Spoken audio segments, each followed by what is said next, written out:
Stand up. Hello and happy Juneteenth, everybody. I hope that you are potentially planning on attending or holding a celebration in Nyack, New York. I'll be hanging out for a couple hours in the middle of the day, maybe even day drinking with some of my friends for Juneteenth, and I'm very much looking forward to it until Trump tries to take it away from us. He can't do it, apparently, single-handedly, I'm told, but I wouldn't put it past them. President Abraham Lincoln's Emancipation Proclamation took effect on January 1st, 1863, and freed enslaved people in the remaining Confederate states, but it wasn't until June 19th, 1865 that Union troops arrived in Galveston, Texas, and delivered the news that the more than 250,000 enslaved black people in the state were free, according to the National Museum of African American History and Culture. And it didn't all end there. It's not so simple, but that is where it all kind of began. Emancipation Day celebration started a year later, but it wasn't until Joe Biden became president and signed the Juneteenth National Independence Day Act on June 17th, 2021, establishing Juneteenth as a federal holiday. The law took effect immediately. Government offices, schools, banks, and financial markets are typically closed today, and so I hope that you are observing the holiday some way or another. If not, maybe consider it because it's fun and important, and our kids should know about it all. All right, well, I've got a great guest joining me today. It's Wes Siler, who is a writer for Outside Magazine, and now more importantly on his own. He writes about the intersections of science, news, politics, gear, vehicles, travel, and he's recently been cited by the great Heather Cox Richardson as someone to read and to follow because he is covering what is happening on our public lands, or the big land grab that is currently being considered by the federal government led by our tiny Mad King and all of his friends in big business that want to mine our public lands and sell them off to the highest bidder. Wes Siler is real interesting dude. I was happy to get him on the show for the first time. I think you'll learn a lot from our conversation as well as many resources, and our conversation starts at 45 minutes into today's show. But now it's time to get to your headlines and my clip show. I've got a clip show for you coming up. Lots of great clips from yesterday's hearings with the Secretary of Defense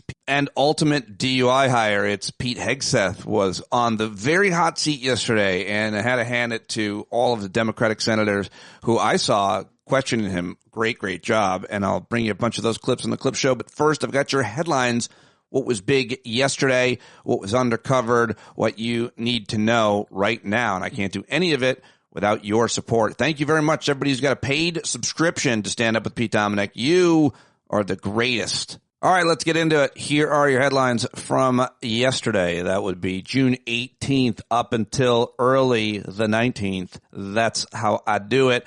Big Supreme Court decision came down. They announced yesterday they would be upholding a awful law in Tennessee that is prohibiting some medical treatment for transgender youth. The decision, which shielded similar laws in more than 20 other states, was supported by the court's 6 conservative justices.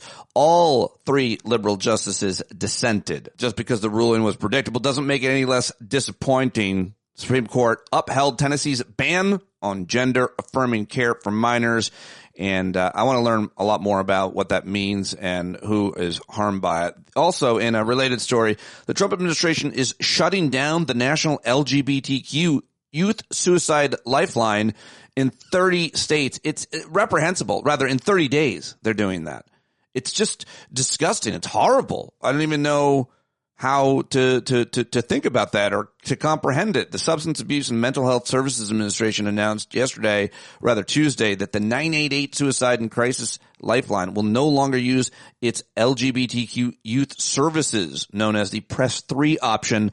That's effective July 13th. You better believe activists and the rest of us will come up with alternatives for what the Trevor Project initially was the sole provider of youth specialized service. Maybe it'll have to go back to nonprofits. But the Press 3 option rolled out as a pilot program in 2022 in a government contract with the Trevor Project. And it came about under legislation that Trump signed during his first term, acknowledged disproportionately high suicide rates among LGBTQ youths. Trevor Project CEO called the decision devastating, adding, suicide prevention is about people, not politics. He said the program has provided life-saving services to more than 1.3 million LGBTQ young people. So that is a huge story, and I'm very interested in being a part of the solution for that. So we will follow up and pay attention. All right. In other news, we've got to talk about what is happening between Israel and Iran. Yesterday, Trump told reporters at the White House that maybe he'll order U.S. forces to attack Iran's nuclear sites. Maybe he won't. He said, I may not. I mean, nobody knows what I'm going to do.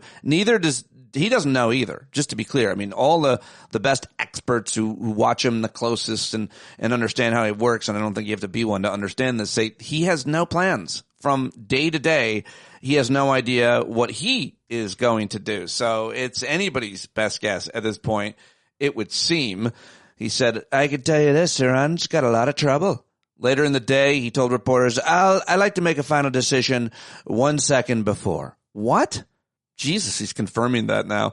Israel has asked the U.S. for help to cripple Iran's nuclear program. And across Washington, Jerusalem, and Tehran, millions of people are waiting to see if our mad king will plunge us back into war, even though he promised he would not do such a thing, and criticized Obama for not being able to negotiate, and that he was going to have to start a war. He said Obama would start a war because he doesn't know how to negotiate. Then guess what?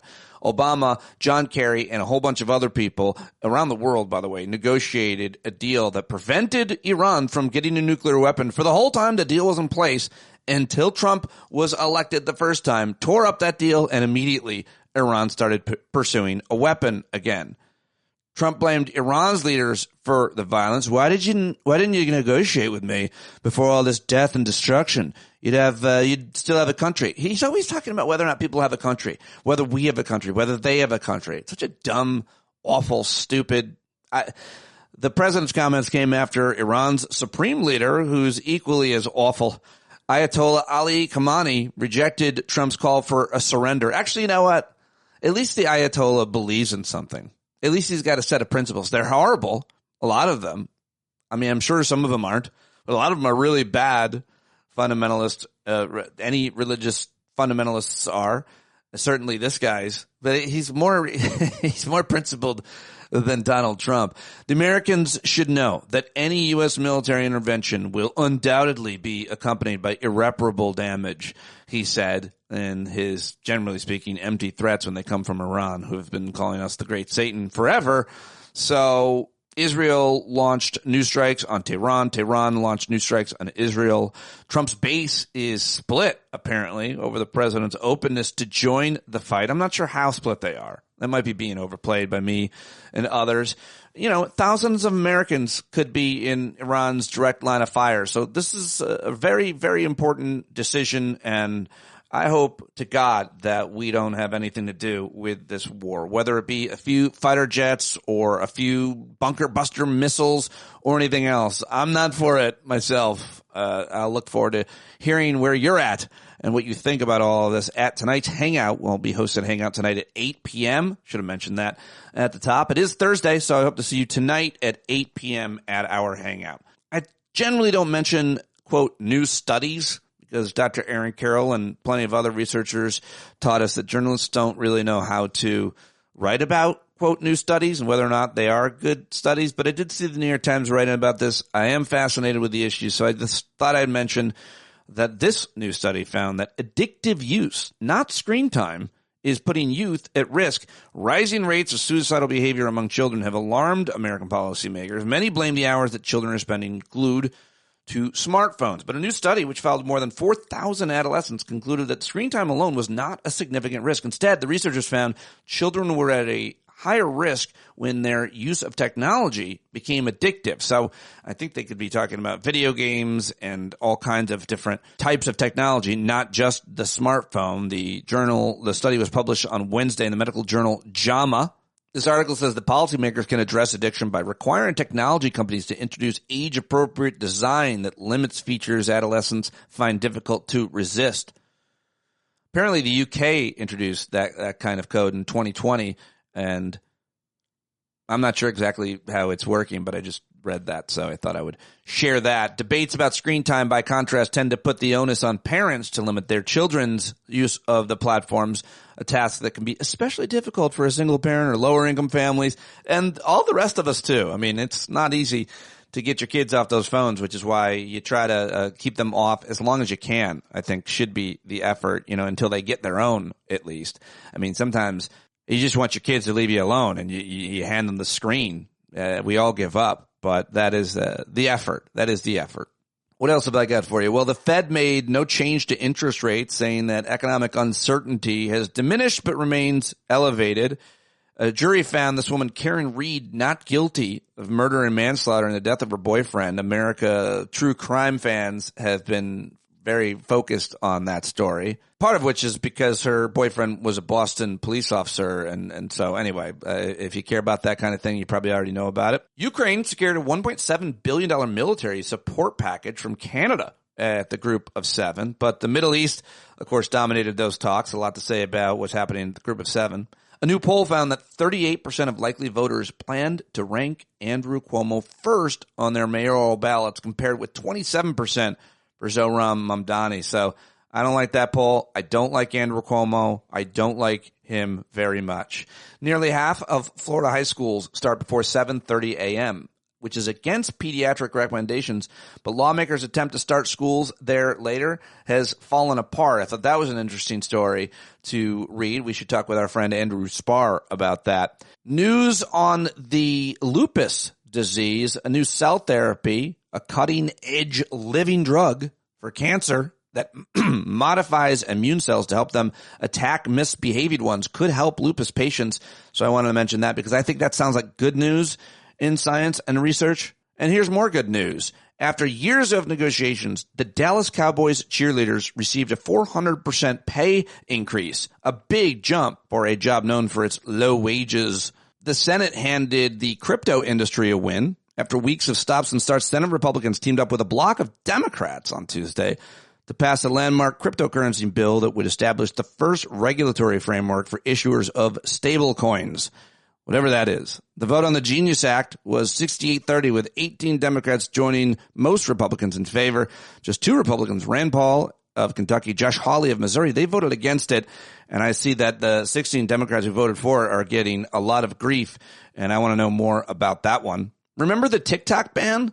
Well, Donald Trump's refusal to impose a congressionally authorized ban on TikTok is a clear example of his disregard for democracy.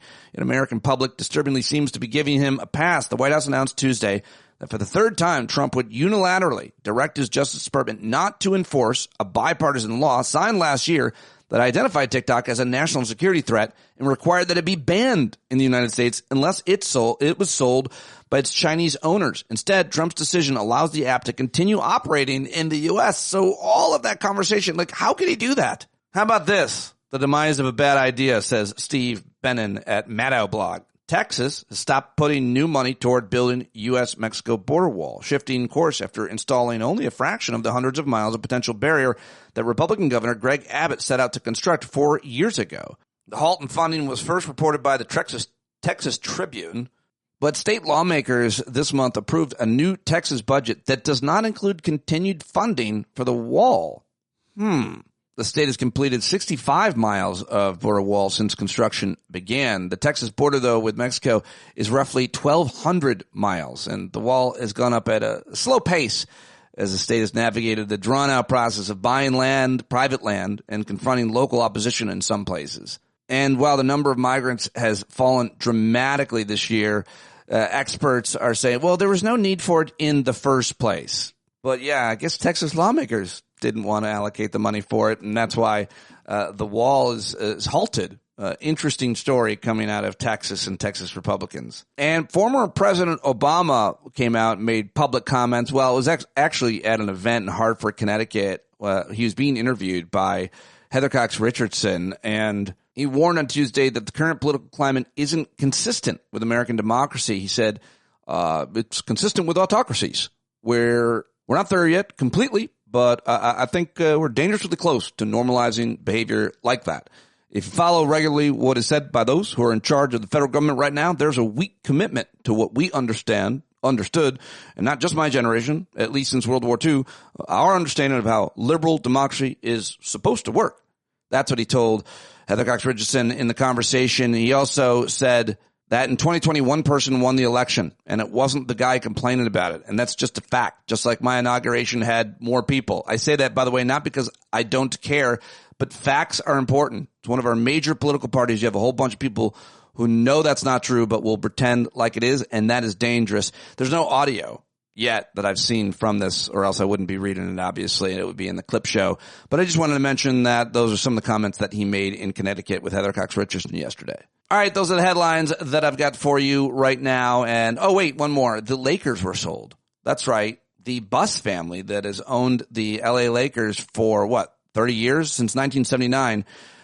They agreed to sell the NBA team for $10 billion in a shock announcement yesterday. Lakers being purchased by the L.A. Dodgers owner, Mark Walter, who is the CEO. Who knows? I don't care. But the dude also owns the L.A. Dodgers, who right now are apparently being boycotted by fans in L.A. over their fail to mention or support folks who are trying to protect these undocumented people or anybody who's being shipped out by ICE. Yeah, here's the headline. The Dodgers won't speak out against the ICE raid, so fans are calling for a boycott. Some fan groups are organizing email campaigns as Latino fans question the team's commitment to a community that generates hundreds of millions in revenue for the Dodgers. Well, now that guy owns the Lakers too. So there you go. That is the news. Those are the headlines, rather. To the clip show. Let's start with the only news that matters, brought to you by Slate Hill. And now let's start with the only news that matters, brought to us by our friend Kevin Richburg, whose farm will be gathering at September 5th through 7th. The only news that matters. Take it away, Kevin. The only story that matters is that Trump is not fit to be president. I honestly can't believe I have to keep saying this into a microphone each day. Remember when Jon Kerry's presidential bid was sunk like a billionaire's submersible because he supposedly flip-flopped on the concept of Iraq and Afghanistan war funding? Remember that? No one does. All I remember is right-wing loony boppers waving around flip-flops, which are honestly the world's most sad shoe, pretending that they were making a legitimate political point.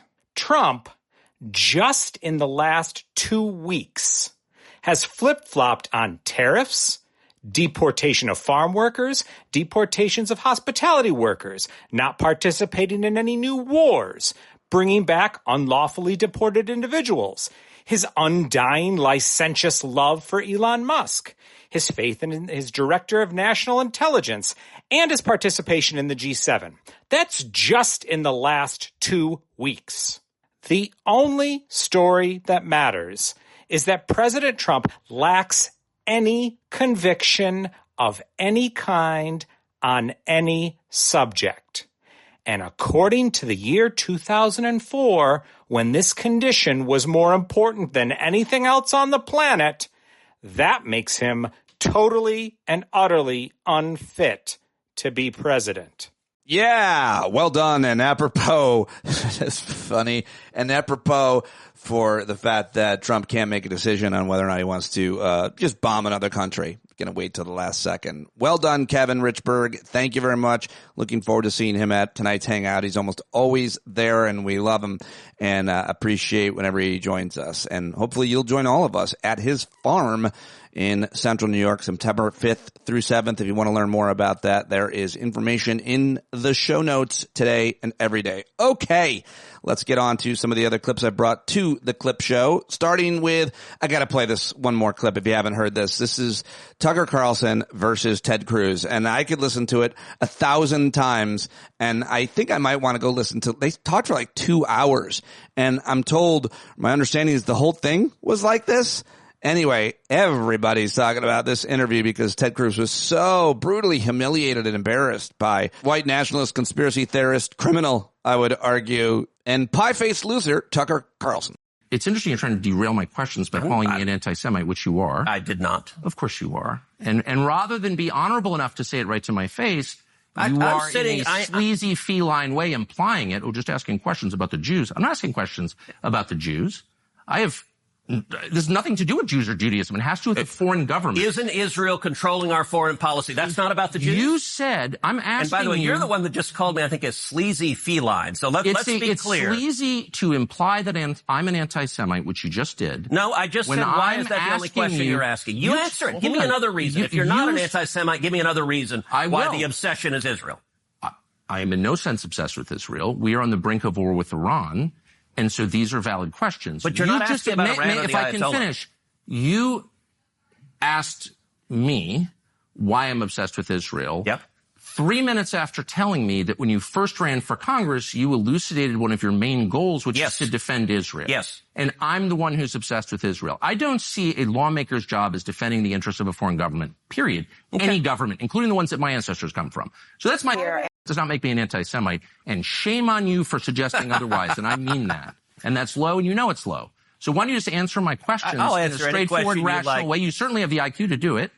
So shame on you is cute, by the way, Tucker. It is. It's not cute. I'm offended. I'm obsessed with the Jews. You just told me you just called me a sleazy feline. It is sleazy to imply that I'm an anti-Semite for asking questions about how my government is run. You want to count how many questions you asked about? What about the Jews? What about Israel? What about AIPAC? I never asked about the Jews. This has nothing to do with the Jews, whatever that. Yeah, I mean, it's so brutal. Ted Cruz was on the ropes, on his heels the whole time. Even when he tried to push back and say, you called me a sleazy feline. Like, that is not nearly as bad as being called an anti-Semite or insinuating that somehow the Jews run the world or whatever he said. I mean, I'm not defending Tucker Carlson in any way. I'm sure he's an anti-Semite himself. But I'm sure he has a lot of Jewish friends. I'm sure he likes the ones he knows, kind of thing. But still, I don't know. I thought that was a masterclass. I wouldn't want to argue with Tucker Carlson. The dude is psychologically devious in the way that he conducts his discourse. It's always been that way. Always been that way. On Crossfire, when he was on Fox, and now. You can't, it's very hard to get through or by him in any way. It's definitely been done by plenty of people. And if anybody could do it, it would be Ted Cruz. But he couldn't. He failed miserably. Ted Cruz is usually brilliant in those kinds of situations, but it was moving too fast, and it was a level playing field, and he knew, and he just lost it. Comes unraveled, and I'm here for it, and so are many of you. All right, I'm also here for the phrase, I'm here for it. It's getting annoying, but I'm going to keep using it. I like it. Okay, let's go to the hearings yesterday at the Senate. This was Angus King. He is the independent. He, of course, caucuses with Democrats, but Angus King of Maine talking to Pete Hegseth yesterday, who was just absolutely grilled and smirked his whole way through the hearing yesterday. He is going to be fired. There's no doubt at some point he'll be fired like a dog. And I'm sure he'll go back to broadcasting, and I'm sure he'll be fine. But maybe, just maybe, he'll be relegated to the dustbin and never get work again, and for something, whatever he eventually gets fired for. But here he was yesterday during a hearing at the Senate Armed Services Committee with Angus King. I thought this was my favorite clip or moment. Really important. 3 minutes, I think. Really very important issue, the renaming of military bases. Of course, the Confederate names were taken off, and that was a big deal. And the right said you're trying to erase history, which is a preposterous argument. And anybody who fell for it for even a second failed. And Angus King doesn't fall for it. So let's do it. Mr. Secretary, I'm somewhat puzzled. I grew up in Virginia, where Robert E. Lee was revered. I think when I was a kid, his birthday was a school holiday. But as I grew older and learned more about American history, I learned that he fit the classic definition of a traitor. He took up arms against his country. He broke his oath as a member of the United States Army, which he took upon entering his career at West Point. Why are you going through these incredible gymnastics, finding current soldiers or other soldiers to rename? And you slipped a minute ago. You said we're returning these bases to their original names.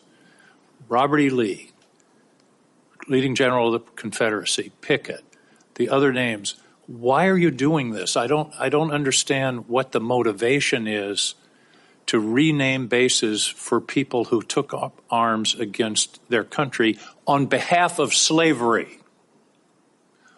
What possible motivation can there be for this? Who is telling you to do this? Who is urging you to do this?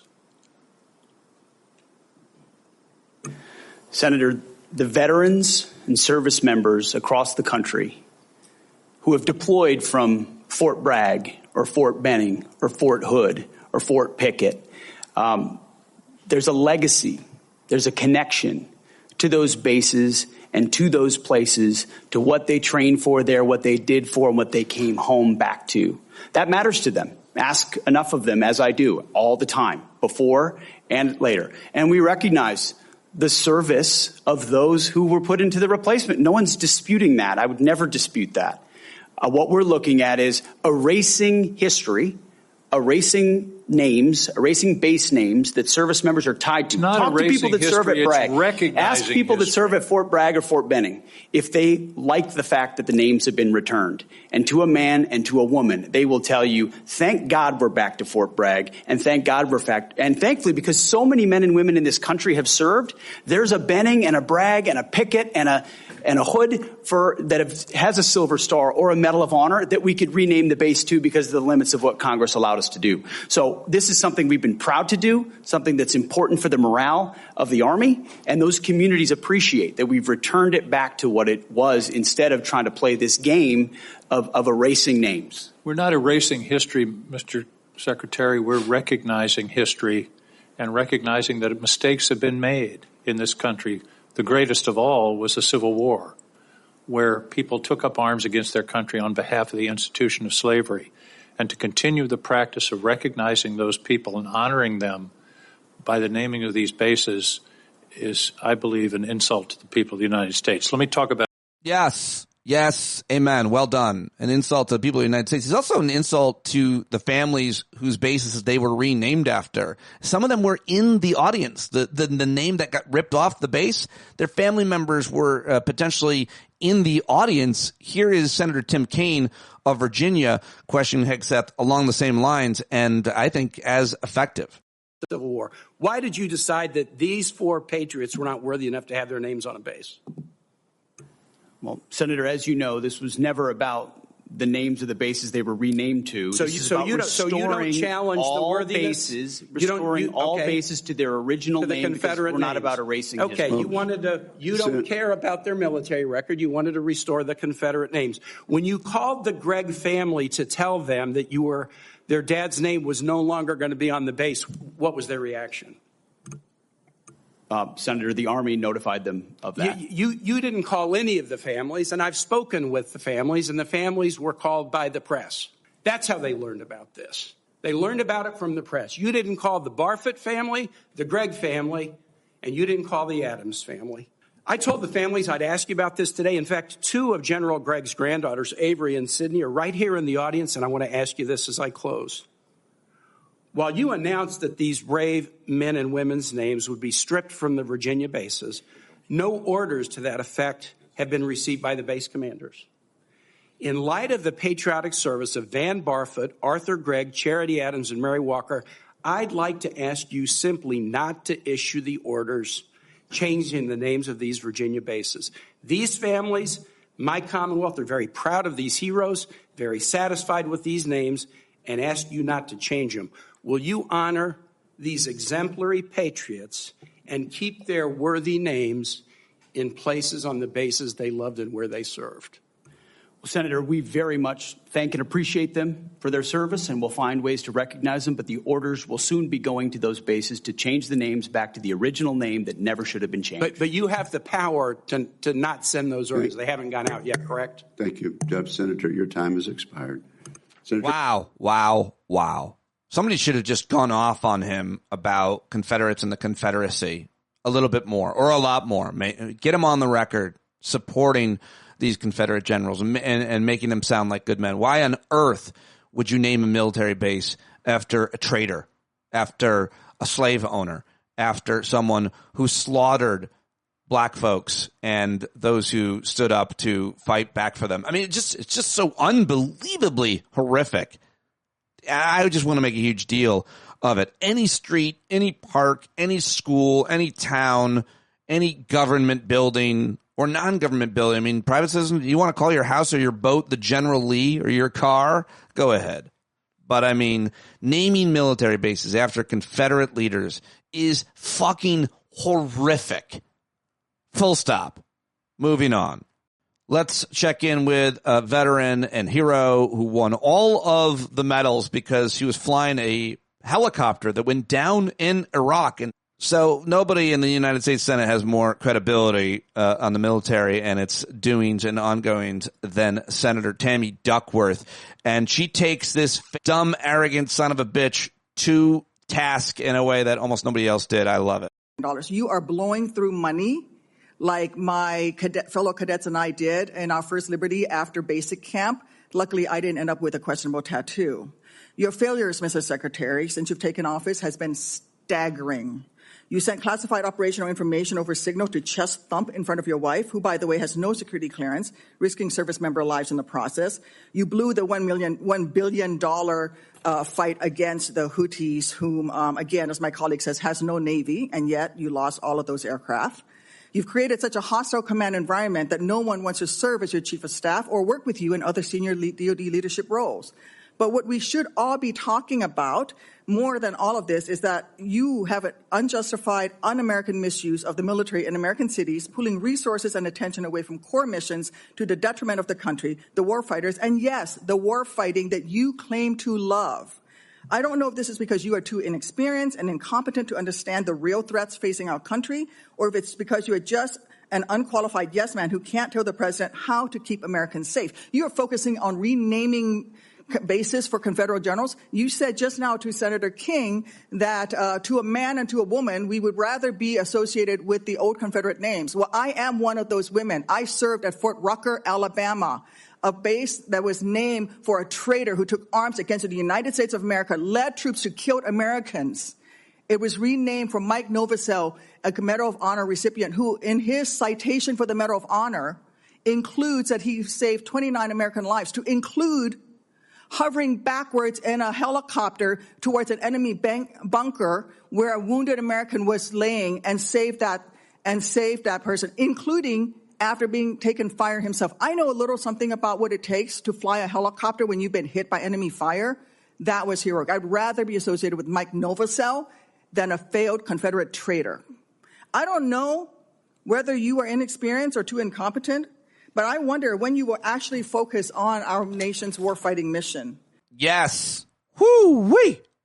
That is Senator Tammy Duckworth, who lost her right leg and her left leg in Iraq when her Black Hawk helicopter that she was co-piloting was hit by a rocket-propelled grenade fired by Iraqi insurgents. She was the first American female double amputee from the Iraq War, and now she is a senator, and she has been doing remarkably impressive work in her career as a result. All right, now let's get to another senator.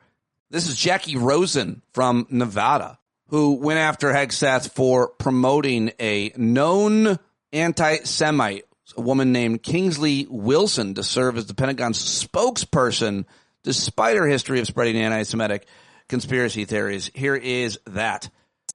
So would you also agree, then, that anti-Semitism and anti-Semitic conspiracy theories have no place in our government or military? Yes or no? They should not. Thank you. So would you also agree that anyone who has posted, and I'm going to quote, anti-Semitic conspiracy theories lifted right out of a neo-Nazi playbook, end quote, shouldn't be anywhere near a position of power? Yes or no?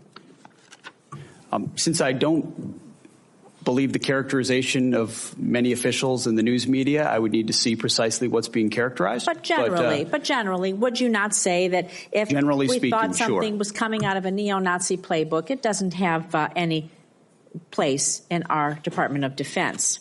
Now, Secretary Hegseth, the quote that I just read you was referencing Ms. Kingsley Wilson, the DOD press secretary. It's a direct quote. from her, who my Republican colleagues on this committee have also expressed alarm over due to her comments. In fact, one colleague said, and I'm going to quote again, "Obviously, I don't agree with her comments. I trust the Pentagon will address this," end quote. However, in the months since, not only have you not addressed these anti-Semitic comments, you have promoted Ms. Wilson. This seems to be at odds, honestly, with President Trump's commitment, very public commitment to combat anti-Semitism, which you just said you two agreed with. So, Secretary Hegseth, given the rise in anti-Semitic violence, hate crimes in our nation, and to show that the Trump administration, your administration, does have a zero-tolerance policy for anti-Semitism, will you dismiss Ms. Kingsley from her role as a U.S. military spokesperson today, yes or no? Again, that's why I referenced the context and characterization. Well, we'll send you the quote, I've worked directly with her. She does a fantastic job. And there's any suggestion that I or her or others are party to anti-Semitism is a mischaracterization attempting to win political points. Sir, and I'm going to say Senator, that you're your attempting to win political points on the backs of mischaracterizing the statements of a member of my department. And I'm not going to stand for that. You are not a serious person. You are not serious about rooting out, fighting anti-Semitism within the ranks of our DOD. It's despicable. You ought to be ashamed of yourself. I'm going to move on. All right. Well, then I am too. Good stuff. There was more to that. Let's go to Senator Mazie Hirono, who has appeared on this here show. There is active litigation against this deployment. Will you follow a court's order regarding whether or not this deployment is legal? If the court says this deployment of troops into our cities is not legal, would you follow that court's order? It's pending in the courts, Senator. Well, when the court decides, would you follow that court's order decision? I don't believe district courts should be determining national security policy. So you will not be following that. When it goes to the Supreme Court, we'll see. Court. And unless the president decides to appeal, there you have it. So I take it that you don't consider district court decisions to be legitimate. Thank you, Mr. Chairman. All right. And now I want to play a quick clip of Trump's Secretary of Defense at the end of the first term that he was our Mad King. This is Secretary Mark Esper. He was the acting defense secretary. He was confirmed by the Senate. And in 2019, he was there when Trump asked him if he could shoot protesters in the legs. Here is Esper talking with CBS 60 Minutes in 2022. I thought that we're at a different spot now. He's going to finally give a direct order to deploy paratroopers into the streets of Washington, D.C., and I'm thinking with weapons and bayonets. And this would be horrible.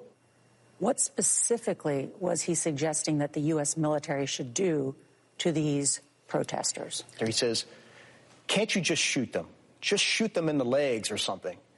And he's suggesting that that's what we should do, that we should bring in the troops and shoot the protesters. The commander-in-chief was suggesting that the U.S. military shoot protesters. Yes, in the streets of our nation's capital. That's right. Shocking. Okay, well, there's the clip from 2022 of Mark Esper saying that. And now here is the question being asked of Pete Hegseth, and he's acting like he has no idea that that ever occurred. And maybe he doesn't. Maybe that's how much of no, there's no possible way that he doesn't know, right? It doesn't sound like he knows. This is Michigan Senator Alyssa Slotkin. She was also in the CIA, so worked directly with the military for years in her career. And this is tough to take. He is such an unbelievable ass. Have you given the order to be able to shoot at unarmed protesters in any way?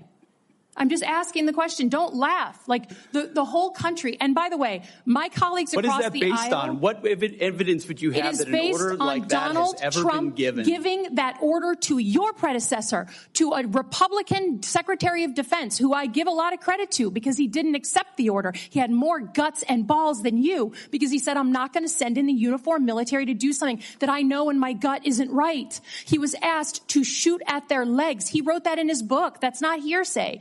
So your poo-pooing of this, it just shows you don't understand who we are as a country, who we are. And all of my colleagues across the aisle, especially the ones that served, should want an apolitical military and not want citizens to be scared of their own military. I love the military. I served alongside my whole life, so I'm worried about you tainting it. Have you given the order? Have you given the order that they can use lethal force against honor? I want the answer to be no. Please tell me it's no. Have you given the order? Senator, I'd be careful what you read in books and believing it, except for the Bible. Oh, my God.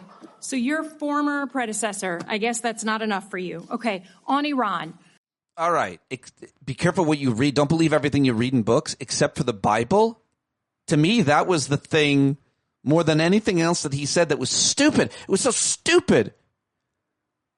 You could hear her exasperation in that moment, and that was a collective sigh of frustration that he said that. She could not get anything out of him on that. All right. Well, I just found this clip just banging around, I think, on Instagram or something, and I wanted to share it because this is a Republican congresswoman who is currently in the United States Congress. Her name is Mary Miller. Do you know her? She represents a district in Illinois.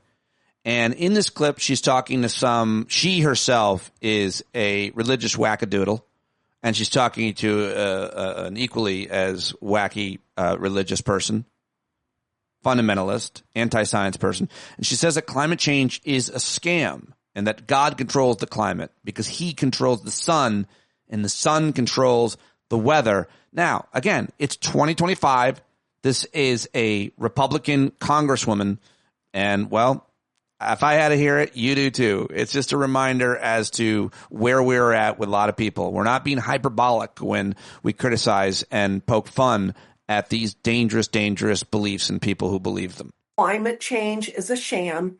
First of all, God controls the climate because he controls the sun, and the sun controls the weather primarily. These Green New Deal policies that really go against God's design for nature and how he created this world that we live in. Can you talk a little bit about your position there and the work you're doing in D.C. in that front? Sure. I've been very outspoken about this. It's a sham. The whole climate change is a sham. Okay. All right. Well, we've heard enough, but it was worth sharing with you, I think. So there you go. That's Mary Miller. Let's keep her on the map and keep track of her. And I'm sure a lot of the other people, I mean, I believe that she truly believes that, by the way. She sounds like a real true believer. So that's where I stand. But I want to remind folks or tell you for the first time, there's a lot of people serving in Congress apparently who believe this kind of dangerous nonsense. And then they go on and talk about it. So, all right, well, let's wrap it up with some jokes, shall we? Because you got to have some comedy after that. Let's head over to ABC's Jimmy Kimmel. Jimmy Kimmel Live last night. Budding war between Israel and Iran. We got a war between Ted Cruz and Tucker Carlson. The WNBA is trying to kill Caitlin Clark for reasons unknown. The Ayatollah is yelling at us again. It's not the time you'd want to be president of the United States. I mentioned last night Trump, who is the president, left the G7 conference a full day early. The other world leaders assumed he left to work on a ceasefire in the Middle East, but Trump denied that. He said it has nothing to do with a ceasefire, much bigger than that. And now, today, we know what it was he was working on. He posted this: "It is my great honor to announce that I will be putting up 2 beautiful flagpoles on both sides of the White House. It is a gift from me. These are the most magnificent poles made. They are tall, tapered, rust-proof, rope inside the pole, and of the highest quality. Hopefully they will proudly stand at both sides of the White House for many years to come." Wow. Tall, tapered, rust-proof flagpole.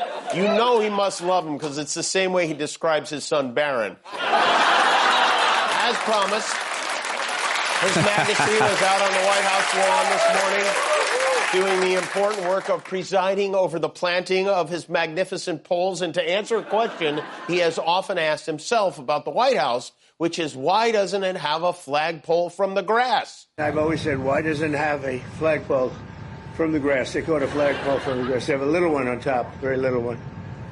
This is about the largest you'll ever see. And it's tapered. It's at a quality that you guys rarely get to even put up. It's like when a young violin player gets to handle a Stradivarius. It's very rare. It's a great honor, and that's why he won't be paying you for your work. There you go. That's Jimmy Kimmel last night, and now it's time to get to my guest. All right, here we go. Let's get to it. He is a really interesting guy. I'm very happy to have connected with him. You can tell I've got a bit of a man crush on him as we're talking. He's an Outside Magazine columnist, an adventure travel writer, and he is working hard to teach a new generation of enthusiasts how to lead more exciting lives outdoors. He's contributed to magazines like Wired, Newsweek, Popular Mechanics, Outdoor Life, GQ, Road and Track, Playboy, websites like Jalopnik and Gizmodo, and he founded the motorcycle site Hell for Leather, an outdoor site indefinitely wild. He's hosted web shows and appears as subject matter experts on all kinds of networks. And he now lives in southwest Montana with his wife and their 3 dogs. And he's writing a new Substack, which is very important, where he's doing some pretty great, important journalism, where I think almost nobody else is. And I highly recommend you go subscribe to it. wessiler.substack.com. Specifically read A Simple Guide to the Great Public Land Heist, because that is a lot of what we are talking about. It starts with the purpose of the Republican Party is to steal from the poor and give to the rich. So if you like that sentence, you're in. He talks about national parks, national forests, Bureau of Land Management, national wildlife refuges, national recreation areas, the Bureau of Reclamation, national monuments, all of it. And he talks about the Doge cuts, and he talks about specifically what the Republicans are trying to do by selling off America piece by piece. Such an important issue, such an important journalist. I hope that you like this, and I hope that you'll subscribe. He's also running for state senate now in Montana. He told me at the end of the interview. I didn't even know that. So you can support him there. We'll definitely have him back, and I hope you like it. Here we go. Right now, for the first time on Stand Up, it's Wes Siler. There he is, Wes Siler in Montana. So great to meet you virtually, and really excited to get to chat with you. Thanks so much for joining me. Thank you for being interested in public lands. I'm excited to be here.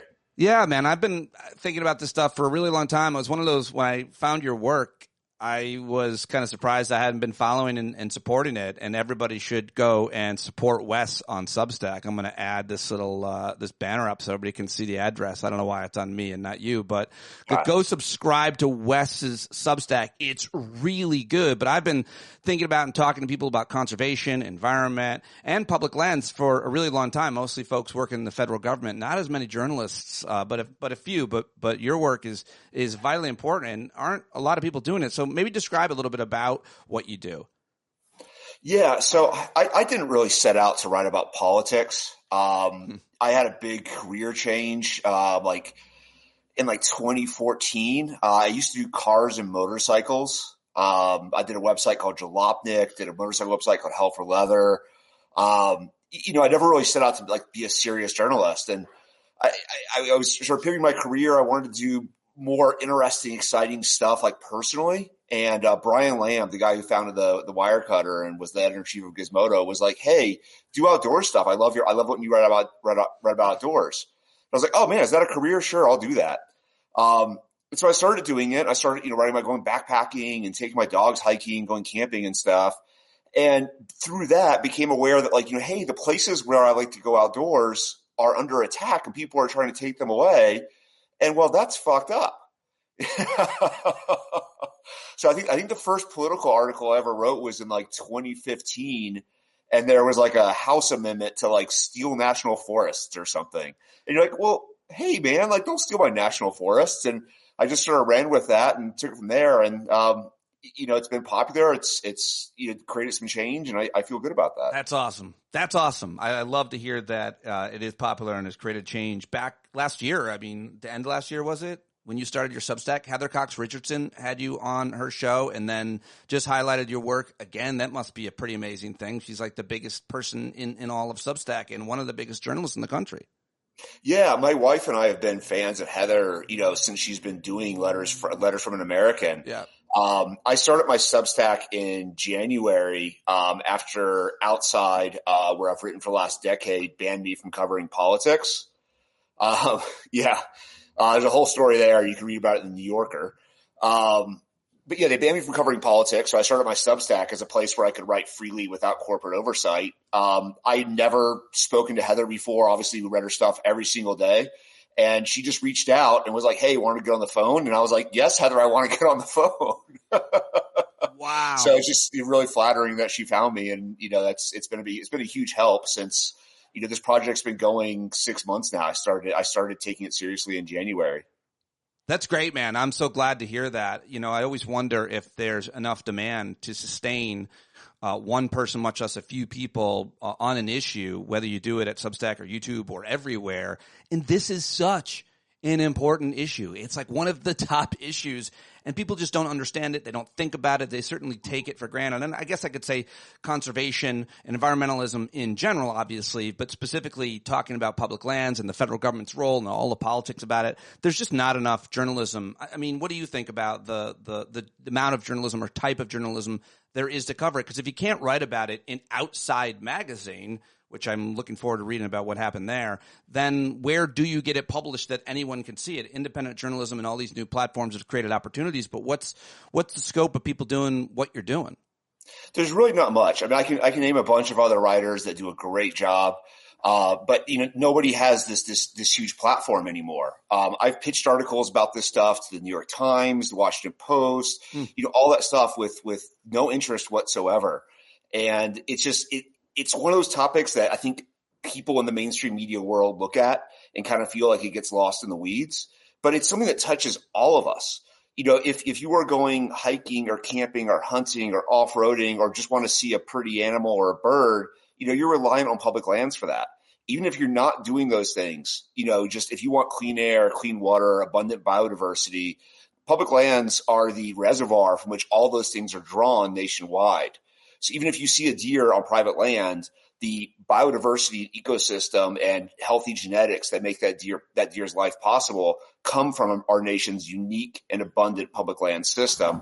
Without that, this just isn't really America, and it's not really going to have the places and the things that we value. Isn't really America is a key point. I think one way to define America, I mean, I'm pretty critical of our systems, our politics, our media, our campaign finance, all of it, our prehistoric medieval ideas around healthcare and the death penalty and gun violence. Yeah. I mean, I could shit on America, as they say, people on the left do all the time. But the greatest thing about America, the best and most unique thing about America is our natural environment, our public lands, and people can refer to them however they want, our national parks, the Rocky Mountains, whatever your favorite part of America is. Mm-hmm. But now what we're talking about is an argument or a fight that's been going on as long as I've been covering politics. When Republicans are in charge of the federal government, they try to destroy everything that's public, really. I mean, when Republicans are in charge of anything, public education, public transportation, they want to privatize everything.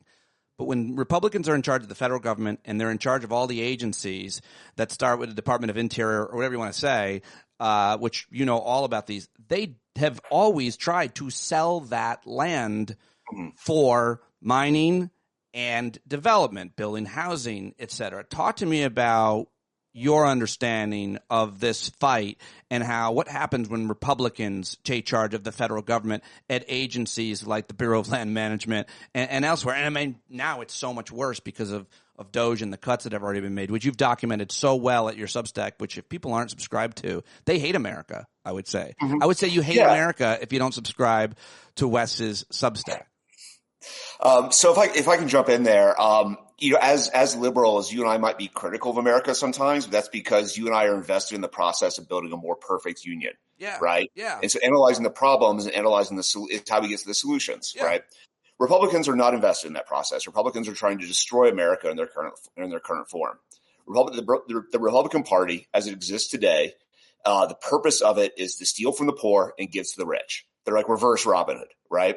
So they're just doing like that Russian model where oligarchs come in and part out all the assets of the company to private interests. So it's the same thing that happened after the fall of communism in Russia in the 90s. We saw the military get parted out. We saw all of their public industry get parted out. And so in America, well, what's public? What's owned by the commons? And the big asset that we have in America, again, uniquely in the world, is our public land system. And, this, again, like you and I own this. All Americans own our public lands, and we all benefit from them, whether we use them or not. It's what creates our country.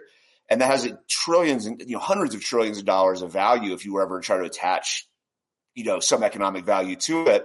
And so these guys are greedy and they want to steal it for their own personal interest because they're assholes. It's that simple. Talk a little bit about the value it is to be an investor in these lands. It's one of the best investments that we as taxpayers make. You have it really well documented at your Substack, which if people don't read, something terrible will happen to their natural environment near them is what I'm saying. But you have it really well documented in terms of how much investment there is into any of these entities, from national parks to wildlife refuges, and how much we get back in return. It is one of the greatest investments you could make, which is arguably why capitalists and others want. It's insane. Yeah, all of these agencies operate on shoestring budgets. Compared, the federal budget is like $6.8 trillion annually. The Park Service operates on a total annual budget from taxpayers of $3 billion.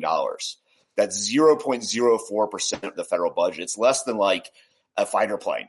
It's just nothing. It's Tracy Stone Manning said last week to me in an interview. She's run the BLM that the public lands budget is dust in the federal budget, right? It's just not even there. It's a rounding error.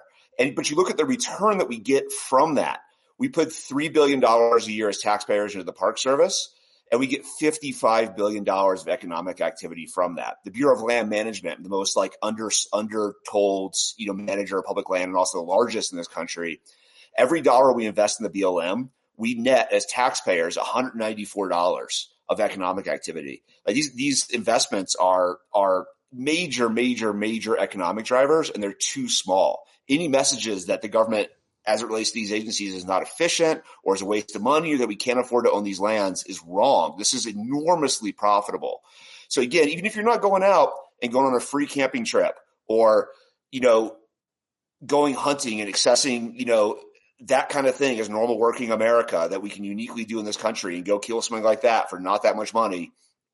Even if you're not doing that, public lands are paying into the federal treasury to the tune of hundreds of billions of dollars a year, right, and offsetting the taxes the rest of us pay. So like public lands really benefit this country. And again, you can't put a dollar on the ecosystem values of clean air, clean water, and biodiversity, right? So this is the best investment that our country makes. And the idea that we would destroy that for private greed is just sick. Talk a little bit about, very well said, really well done, but talk a little bit about the damage that Elon Musk and Doge has already done to any or all of these agencies. You've got it, again, really well documented. So the Republicans have been involved in a multi-decade attempt to just destroy these agencies, just defund the shit out of them. So they get to the point where they're broken and they can point at that. Look, it's broken. Let's privatize it, right? That's been the plan for a long time. And so you have the National Park Service, for instance, which is just really well-meaning, intelligent people who are scientists and stuff, working for $60,000 a year, which they earn way more in the private sector, but they're dedicated their lives to a cause, serving the public.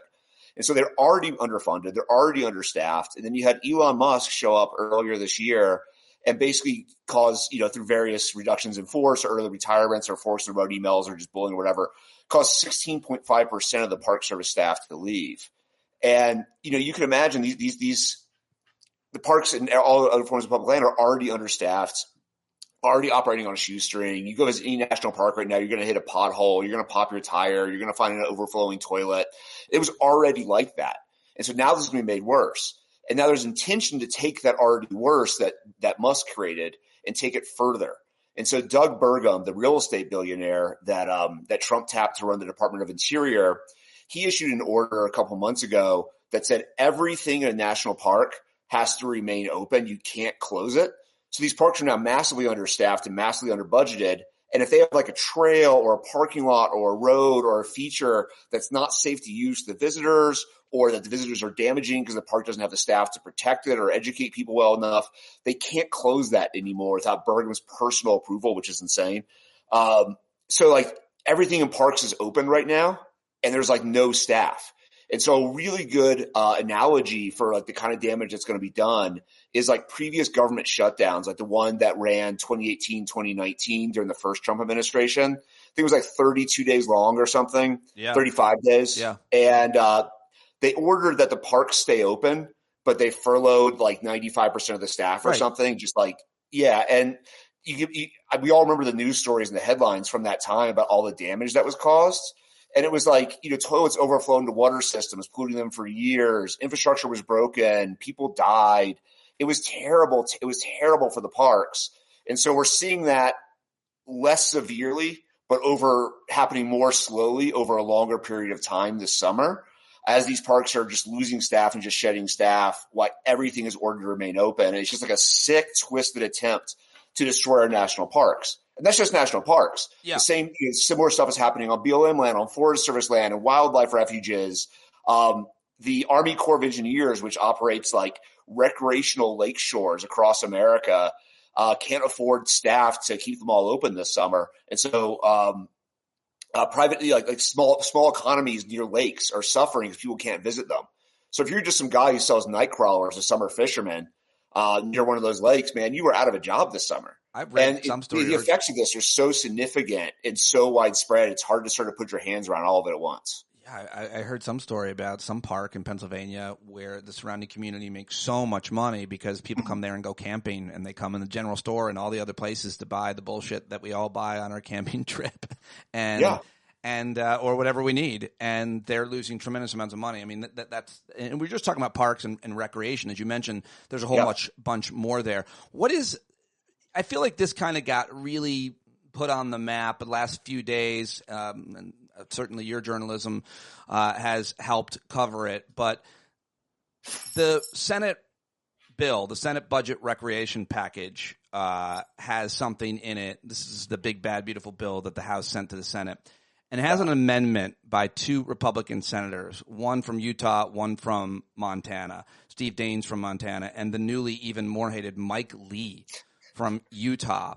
And it's a big bad amendment in the big bad bill. In your Substack, you say the Lee Daines Amendment is what it's called, now threatens almost 300 million acres of public land.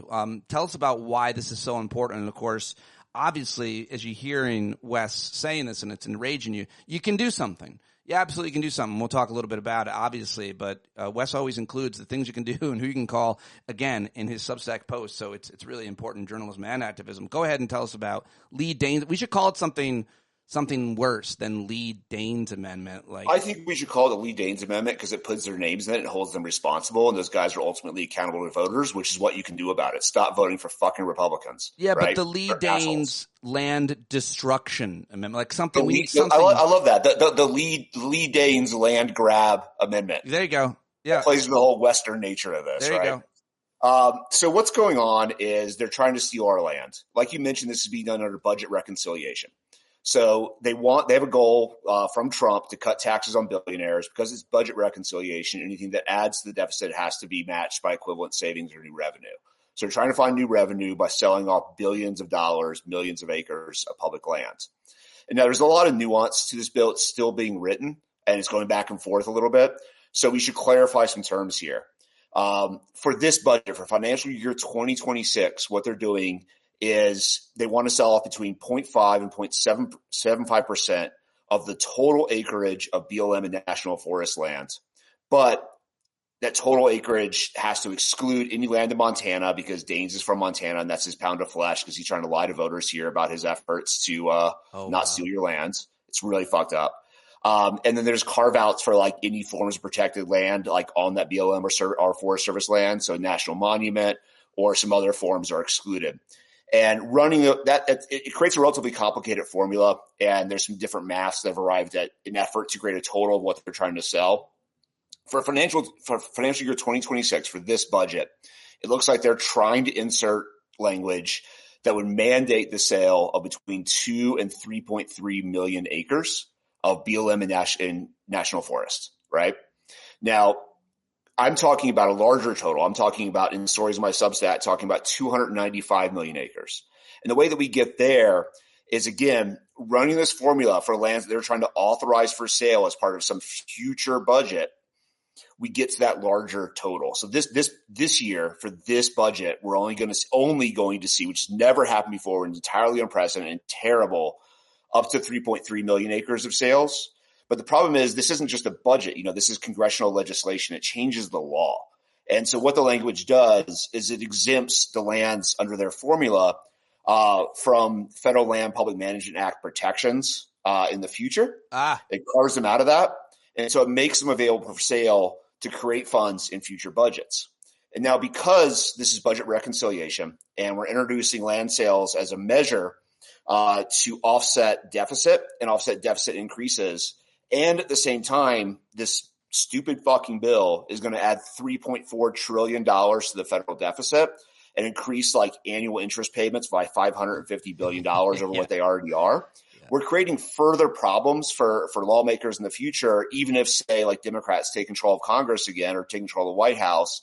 They're going to find themselves in a situation where the deficit is already balanced against land sales, and where these lands are already authorized for sale to stop that, and where to prevent further sales from taking place, they'll need to find different revenues to then offset that income. So they'll have to, say, raise your taxes to offset that $5 billion or $10 billion they're getting every year for land sales being created by this amendment right now.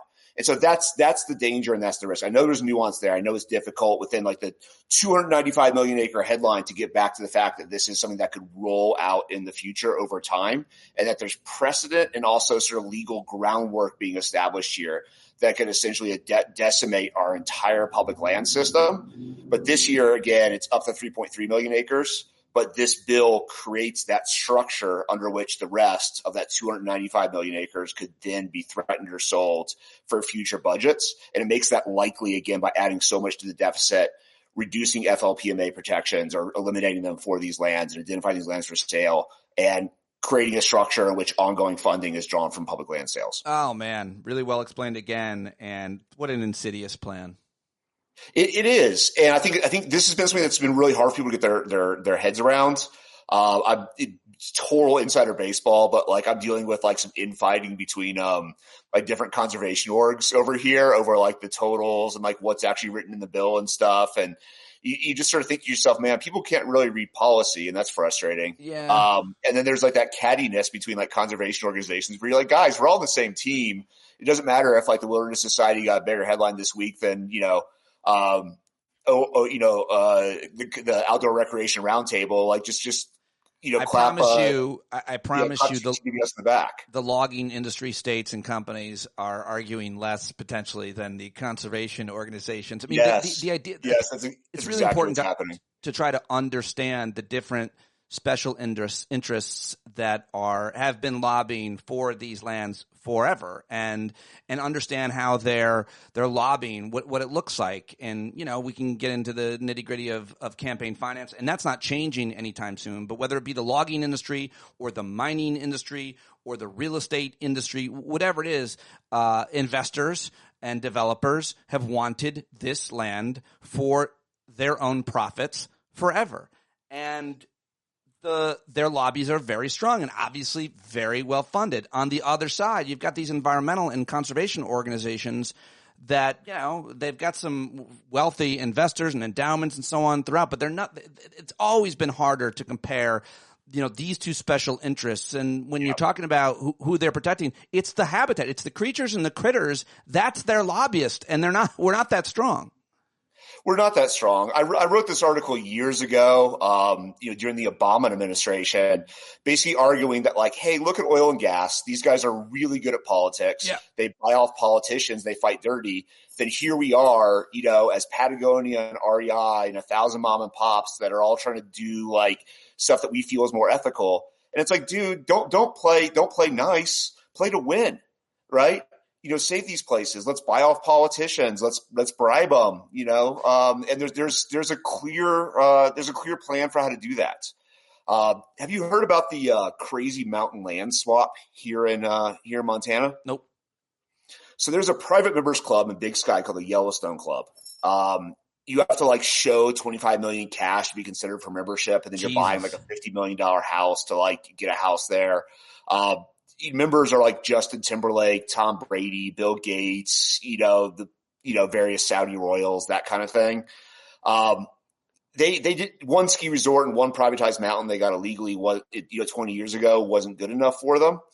And so they worked with Steve Daines, our lovely senator, and they just stole an entire another mountain range not far from Bozeman, just north of Livingston, called the Crazy Mountains, by just moving a couple small parcels of private and public around to block all public access.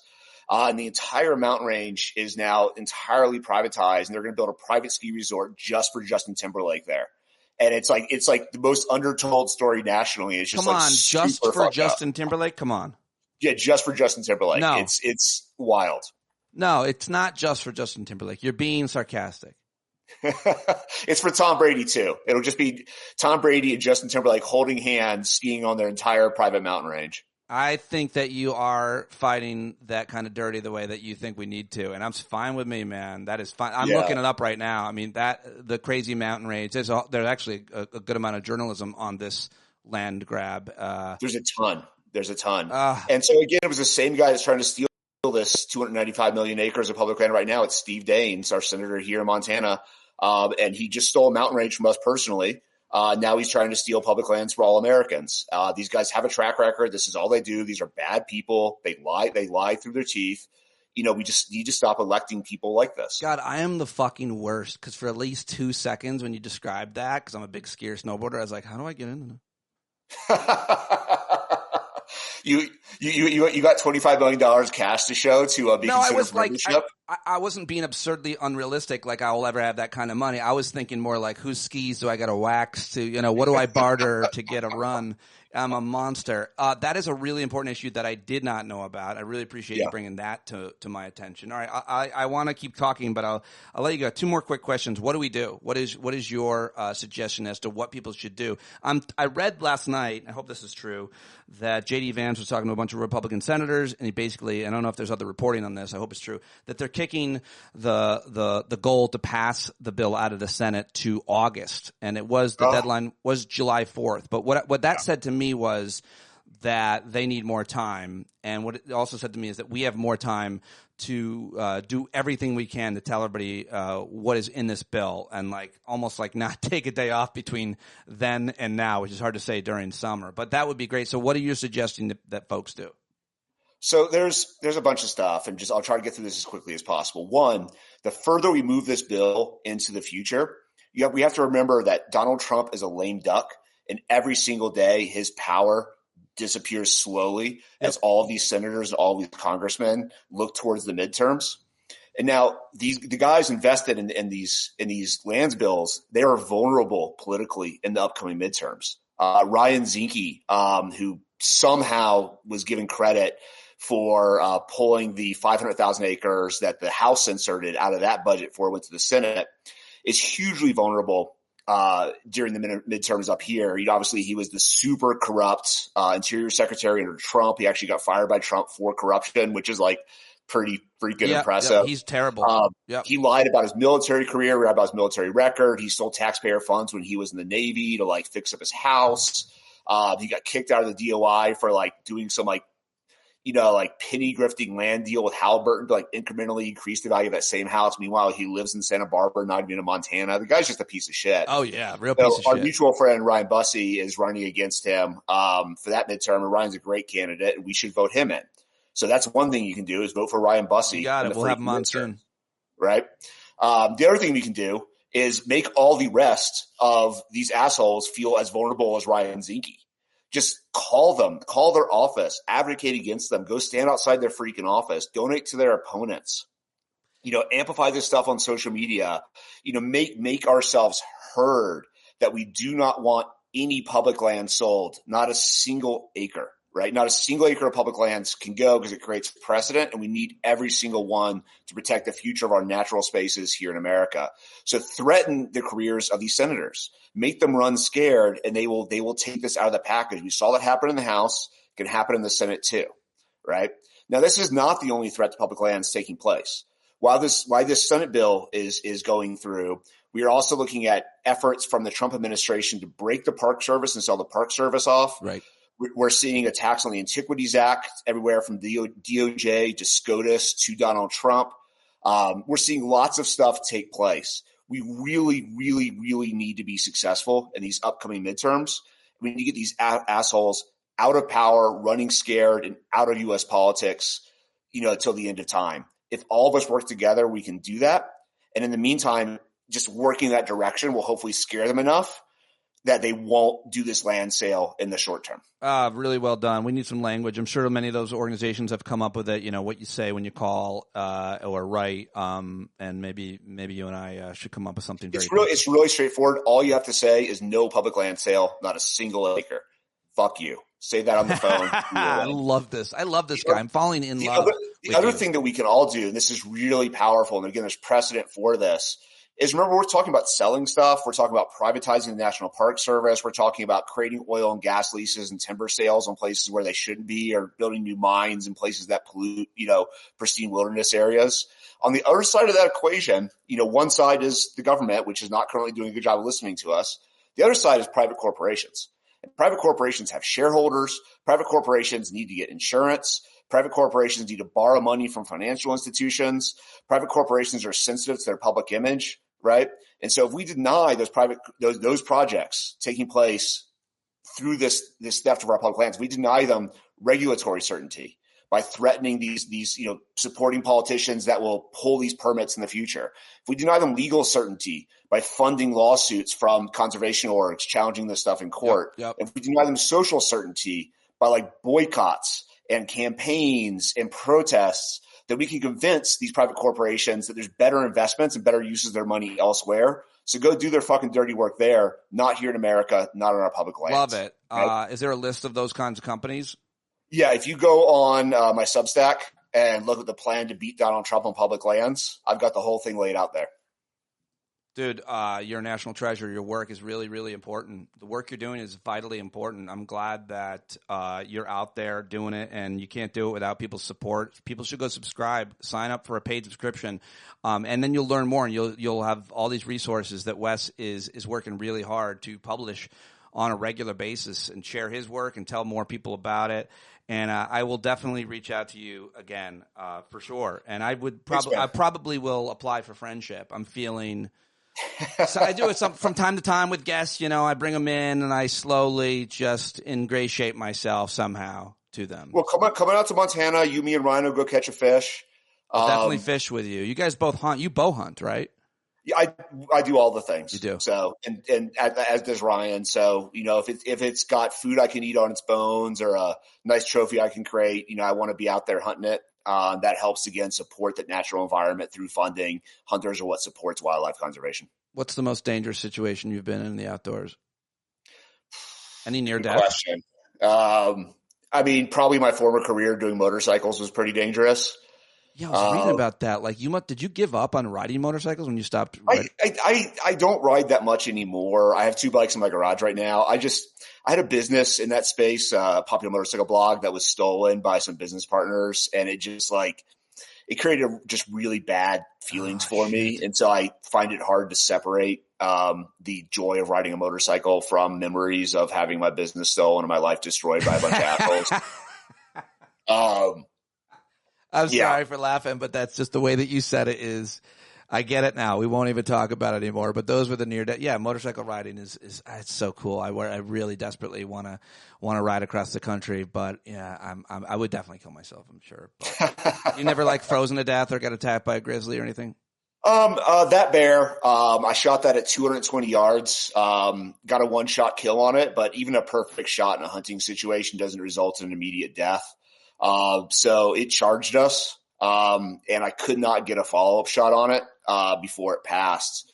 So it went from 220 yards probably into 60 before collapsing, which was pretty freaking scary. It's hard to see that thing behind me, but it's about 10 feet tall. So that would have done some damage. Is that a grizzly bear? That's a coastal brown bear from Alaska. Were you hunting for it? Yeah. What do you use? A shotgun? No. So I used a 300 Win Mag, centerfire rifle. So I, set up and, saw it from several thousand yards, stalked into it, set up at 220 yards and put a 200 grain bullet, through its heart. The bear was never, maybe had 10 seconds to live post that, but bears are really fast. They go about 35 miles an hour, until that blood drops out of their brain and they actually pass. They're still kicking. So that was intimidating. My wife was there with me, so that was really cool. It's cool having that experience with her. And seeing that through her eyes as well. That was definitely a scary moment. Is it true that you guys had just met, but then after you shot that bear, she was like, "You're so hot." That is not true. That is not true. You saved us. You killed that bear. I want to be with you forever. I wish. Yeah.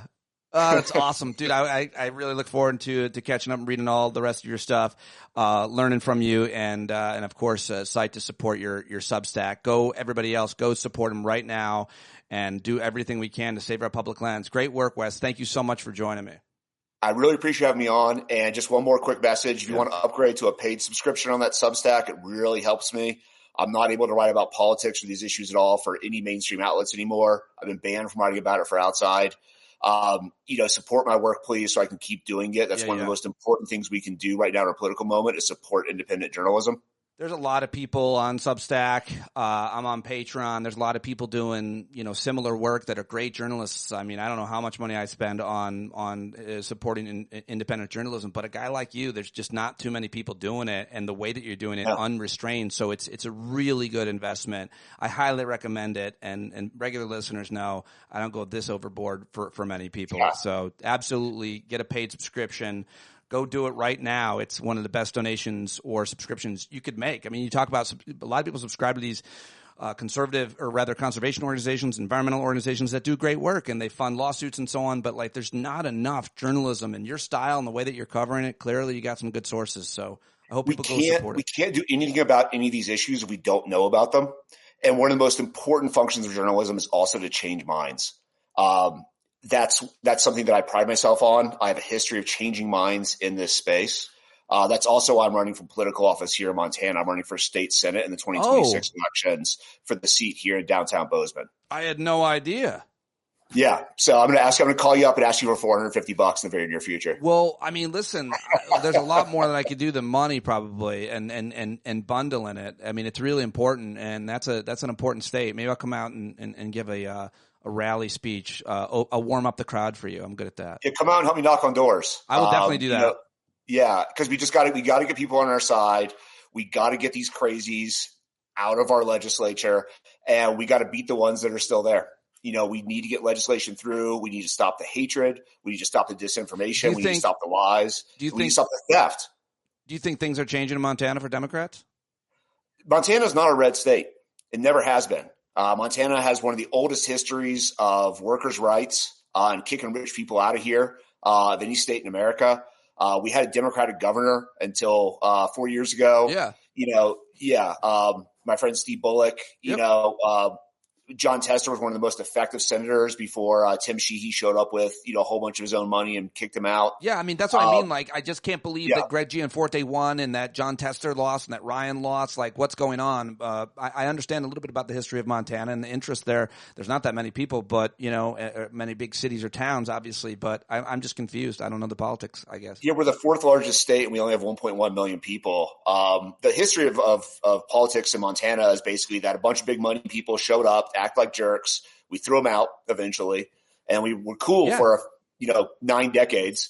And then we forgot about it, and we let a whole bunch of big money people come back in from outside, and they're acting like jerks again. And so, it's time to learn from our history and throw them the fuck out again, and tell them to stop stealing from us, tell them to stop stoking hatred, and that those are not the values that we have as Montanans. Montanans value freedom. And the freedom to recreate outdoors, the freedom to control our own bodies, the freedom for our kids to go to school where, do things that we have control over, in terms of our educations, and not do things that are dictated to us by, weird creationists like our governor, or, crazy people like Steve Daines who just wants to steal from us, or Tim Sheehy, who is engaged in a personal enrichment campaign around wildland firefighting of all things. These guys are just fucking assholes, and we're done with them, and it's time for them to leave. And I'm going to help kick them out, and our mutual friend Ryan Bussey is going to help kick them out too, as are some other people. So if you're watching this, you're from Montana, vote for us, help us do it, donate money, and we can get these guys gone. And we can again set an example for the rest of the country on how this should work. It. I love the fire. And is there a website for your state Senate campaign? westformontana.com. It's a holding page right now. I haven't announced yet, but just stay tuned. Awesome. Somebody in the chat said somebody needs to tell Wes Pete doesn't know anything about guns. And I do know something about guns. Ask me something, Wes. Difference between or something. I don't know. What's the difference between a revolver and a semi-automatic handgun? Well, revolver, you've got to put the bullets in one by one, or you can take the cylinder out and replace it with a cylinder, but it's as fast as you can pull the trigger, and then it runs out after how did I do? Am I doing anything right? That's basically the same way semi-autos work. Pretty much all guns, you pull the trigger, you get a shot. There's not some stuff looks scarier than others. That's one of the problems that What's we're the difference? What's the answer? Revolver is hammer fired, and should shoot a more powerful caliber. Well, if you didn't, semi-autos can be hammer fired, but most are striker fire these days. If you hadn't interrupted me, I was a little less accurate, a little less nice to shoot. They have higher round counts, a little quicker on follow shots on a semi-auto than you are on a revolver. But they fire in the same speed. Pull the trigger, you get a shot. If you hadn't interrupted me, I was going to say all that. Hammer fired. All that. That's one of the big issues that we have is the Republicans have been so successful at using guns as like a cultural totem around which they can rally disinformation and a sense of belonging and that kind of stuff. And it's bullshit. And it hurts them as much as it hurts us. No doubt. The NRA is not your friend. Gun owners are conservatives. They just use it as a way to manipulate you and steal from you, which is the entire purpose of the Republican Party is to steal from the poor and give to the rich. And just disinformation around guns is one of the reasons they can do that. Democrats don't want to take your guns. I have dozens of guns. I don't think gun rights should be restricted whatsoever, but I think we can have a more mature conversation if we get rid of bad actors around what crimes we can solve, what safety we can improve, how we can be a little more responsible and save kids' lives, that kind of thing. I think that's something we can all agree on as Americans. But I want to have that conversation from a place of intellectual honesty and, working towards a solution, not something that reduces rights, takes things away, that kind of thing. And I think that's a conversation that's really valuable to have and one we're going to have if we want to keep our gun rights going forward. So again, the NRA is not engaging in that conversation. They are not your friends. They are threatening your right to own guns by making us look like a bunch of fucking chuckleheads. That won't stop them from saying all kinds of bullshit about what you believe about guns, even though everything that you just said, that won't prevent them from saying. They have been talking so much trash on me for so long, and none of it sticks. Those guys are morons. They're paper tigers. No reason to be afraid of the NRA. They're just a bunch of suits down in Dallas. They aren't fucking tough guys. They don't do the thing, come on, guys. There's no reason to be scared of the NRA. Stand up, say what you believe, work to make this a more perfect union, and we can make this a better country. Don't let just some weird interest group show up and threaten us. Who the fuck cares? I might move there just to vote for you. I'm very inspired.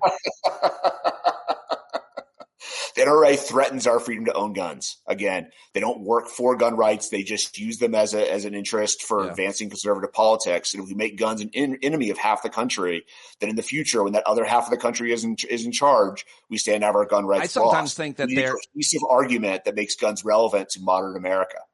The NRA is shorthand for the gun lobby. There's a lot of different organizations and obviously individuals. I sometimes think that their power, specifically to the organizations, has waned, and even campaign finance, like money in politics, isn't as influential as it was for a while. I feel like the ideology that they created, however, is kind of here to stay. So their money in a campaign, I don't think that that's what makes a politician vote for this or that. I think that it's just ingrained now at this point. It's all mythology and the right wing echo chamber. What they believe or don't believe. Yeah, they've been really effective at structuring identities and making people feel like they're part of affinity groups or part of sort of cultural identity groups that are under threat by people like you and me. We're so scary. And that's not the case. We are the same as our neighbors.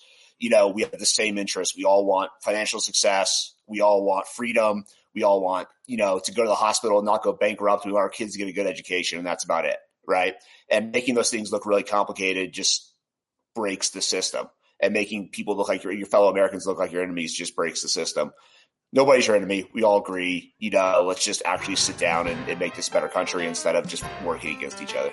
Good stuff, man. Really good stuff. I hope everybody goes and subscribes to the Substack right now, and we will talk again. Wes, thank you so much for joining me. And all right, I cut off his goodbye, but that is it. Wes Siler, how about it? Go subscribe to that Substack. I couldn't plug it more. I don't think I plugged anybody's stuff as much during the interview, but that's how well done his Substack is, and clearly it was highlighted by Heather Cox Richardson and plenty of other people in the space of conservation are familiar with his work. So good stuff, and I hope you like that. I'll be back later today. I think I'm going to be posting my conversation with J.L. Covan that you can listen to. You can also listen to or watch it right now if you want on YouTube. YouTube.com/standupwithpete. Go subscribe to that and my Substack.com/standupwithpete as well. Substack.com. Is that it? That's right.